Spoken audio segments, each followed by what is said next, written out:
për hir të vërtetës, kam këto petullat këtu ngjitur dhe po më vjen kjo aroma se i ka gatuar tani në mëngjes dhe është dhe jemi dhe pa ngrënë mëngjes. Zonja Përparime Xhaferaj është nga Korça dhe ajo prej shumë vitesh është njihet si zonja e petullave të liçeni, sepse prej 15 vite shet petulla pranë liçenit artificial, duke bërë një figurë shumë e njohur për njerëzit që kalojnë aty.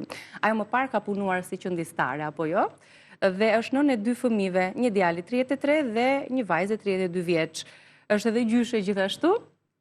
Një nga sfidat më të vështira me të cilat zonja Përparime përballet në këto momente është sëmundja e bashkëshortit, po pavarësisht kësaj, ai ka qenë një shtys për zonjën Përparime, që ajo jo vetëm të punoj, por e të marrë pjesë në evente të ndryshme që e bëjnë atë më të lumtur dhe më të gëzuar, me shprehje dhe me moton që jeta duhet jetuar. Mirë se erdhe. Mirë se u gjeta. Në radhë parë përshëndet zonja Gjilda Toskën, që na dha këtë mundësi të njihemi me gjitha gratë çdo lloj eksperience që kanë gratë, kush në fushat e tyre të ndryshme, në bizneset të ndryshme, të shkëmbejmë fjalë me njëra tjetrën, të mësojmë diçka nga njëra tjetrën. Jeni një komunitet social. Po, si moshe 300, të flisni për të ndajmë historitë tona, vështirësitë tona që kemi kaluar, se njeriu nuk e ka fushore.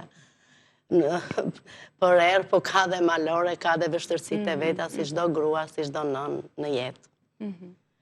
Unë gjithë jetën time kam punuar ambulante, kam punuar fruta perime, bashkë me burin, berte pazarin, gjithë. Më vonë në lindi ideja, djalit në bëjnë karosë, filluam me petulla të liçeni.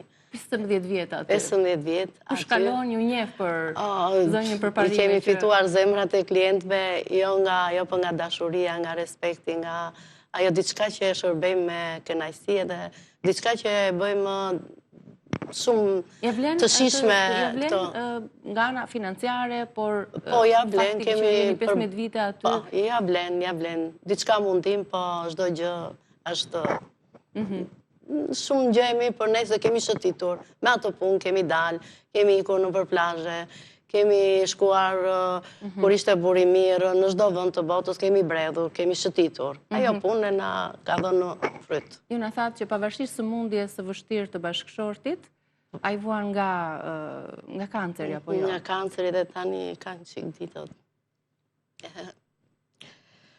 Ka kujtesën, shumë shtërira. Pavarësisht kësaj, ju e gjeni forcën edhe energjinë që jo vetëm të punoni, por edhe të shkoni përtek saj. Të shkoni dhe një event si që është Miss Mama, për shembull. Ka qenë me dëshirën tuaj, apo ju kanë me dëshirën e burit, kur i thash që kështu ta na ka thrit një Gjilda ta shumë për me shku kështu një event. Shko, tha, shijoje jetën, tha, se jeta është e shkurtër, ta e shefun, tha.